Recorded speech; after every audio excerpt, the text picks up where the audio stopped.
worst kind of rhythm is? To be out of rhythm? Clapping in the mosh. Oh, yes. Jumping in the mosh. Hello, everyone, and welcome to our brand new series, Rhythm.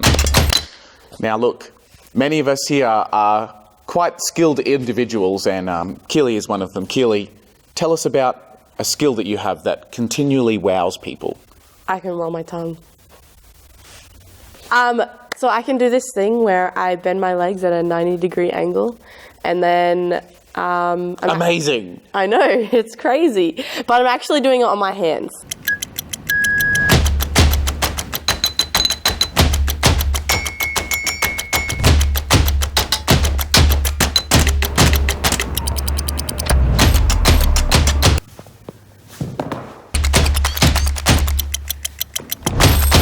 Unbelievable, Keely. Well done.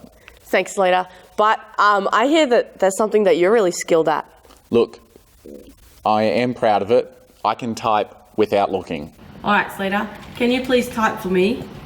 Rhythm is when you do things over and over again in your life.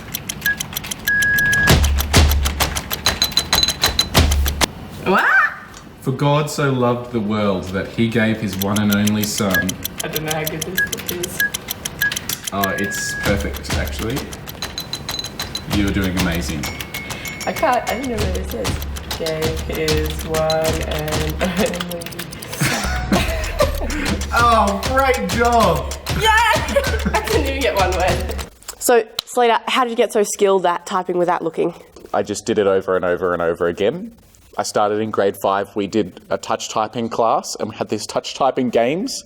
Just general typing, and just doing it again and again has led me to be able to do it with ease. With ease? Yes. Wow. And what about your handstands? Look, in the grand scheme of handstands, I actually really suck. That's all I got. But, I mean, I'm not going to lie when I say I had to fall over a lot of times. That's all I got. But it was totally worth it. You are now a skilled handstander. It's the truth. The point is that skills that we can acquire, a lot of them actually just come down to practicing and doing them again and again and again. And it doesn't make us any more special than the next person. It's just because we've put in the time to practice. You could say that we've kind of got a little bit of a rhythm to our skills. Ooh, it's true. We practice, and eventually the rhythm hits. Okay, pause the video and talk about in your small groups what's something that you can do without much effort because you've practiced again and again and again.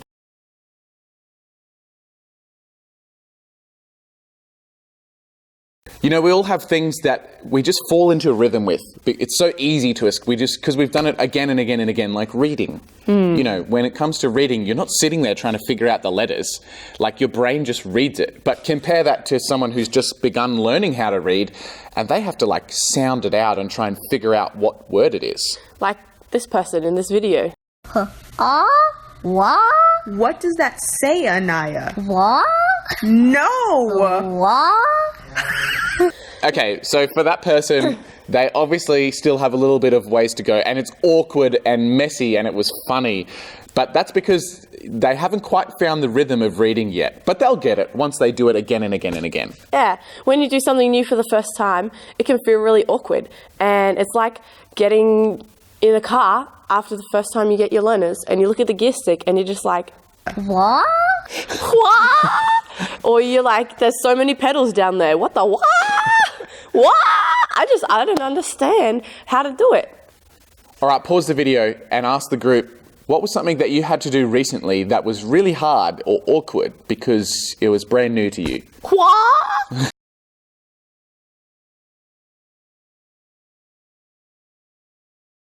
Yeah, you know, when something is new, it feels a little bit awkward and it's not perfect, and you're going, what?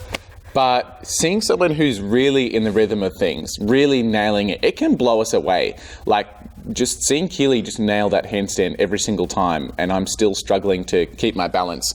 I compare our handstands, and, you know, yours is way better. The only difference between you and me is that I've practiced a whole lot more. So maybe you should stop comparing yourself and just practice some more. I don't know if you've ever looked at someone who seems like they've just got a great rhythm with God, you know, and you can compare yourself to them, and you can be a little bit like you just watch them worship and they just lock into God after the first lyric. or, they just seem to really just be into the preaching from the first words, or they're always reading their Bible. Like they just have this great rhythm. Maybe you see someone and they're just always posting scriptures to their Instagram or to their TikTok, or their Spotify playlists are just so full of Hillsong and Lecrae and Fabe, and you're just like, they're just in such a rhythm with God. And maybe you compare that to your own walk with God, and it feels a little bit like you're in a bit of a rut. But the only difference between your walk with God and their walk with God is that they've chose to connect with God again and again and again. And that's the way that we can take our walk with God from being in a bit of a rut to actually finding a rhythm. It simply takes coming back to God again and again and again. It takes time, but, we'll get there. Yeah. Pause. How do you feel about your connection to God? Do you feel like you're in a rut? And if so, how do you want it to look?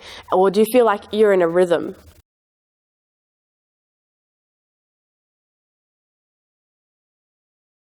So I remember when I first started coming to youth and I saw all the people around me and I was like, man, these guys are just loving life. Like they had so much joy in them and they just seemed to be in such a great rhythm with God. And I was just like, man, I want that for my life.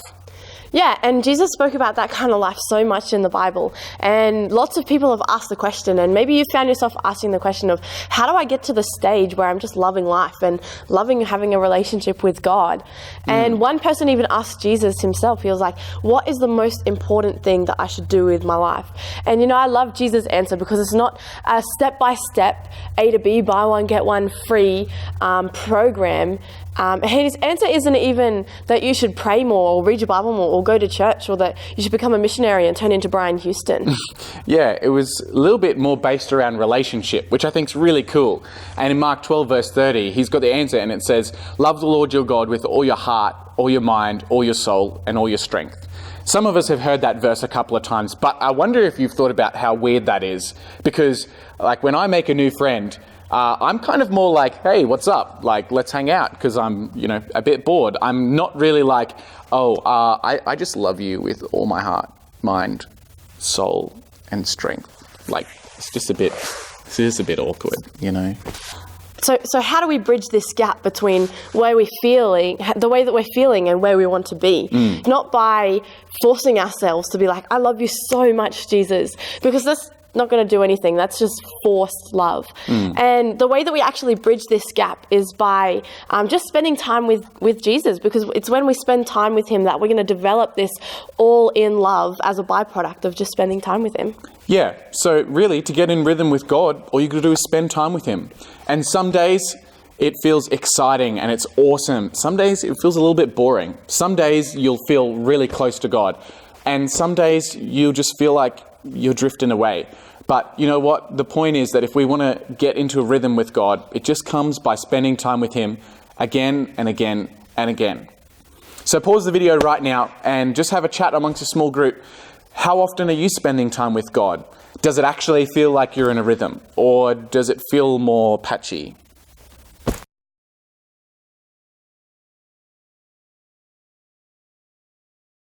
So if you're feeling like you're not in a rhythm with God at the moment, then don't give up just because you're not feeling it. Establishing a rhythm with God is a gradual process. Yeah, that's true. Think about you and your friends. The reason that you're so close now is because you've had a lot of over and over moments. Spent the same time in front of the lockers, just chatting over and over and over. Spent heaps of lunch breaks together over and over. You've texted each other about assignments and about crushes and about events over and over and over.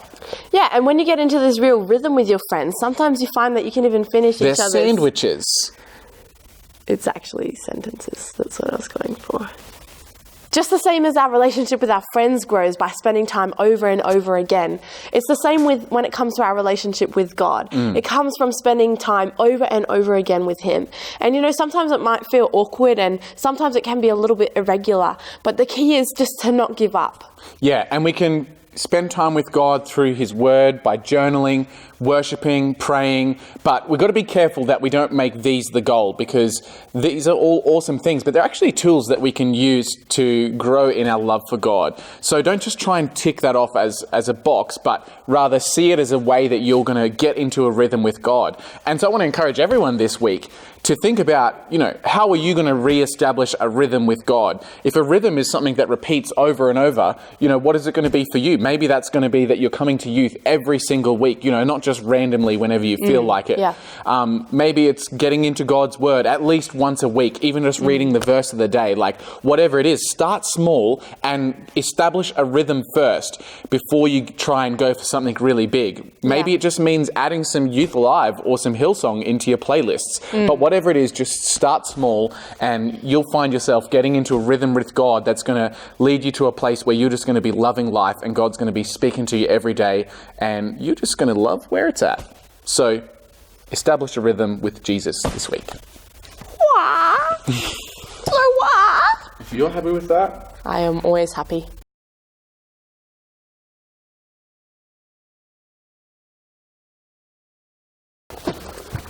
this episode proudly sponsored by Josh Lush and Slurpees. That was tight. Tell us... Oh, sorry. Wow, that was amazing. To someone who really looks like... been blown away. Like, maybe they've... oh, man. Everybody's got to be in rhythm. So if you're feeling you're... Yeah, sure, there's probably going to times when it... Wow. There's gonna times. Yeah. That rhythm that we have, Sorry. I was trying to save that. Don't give up, because it's a gradual process. That's right. As Keely said, it's a gradual process. Now, we have a special deal for all you viewers today. Buy one outtake, get one free. You got it. Sorry, I was trying to be encouraging. You got this.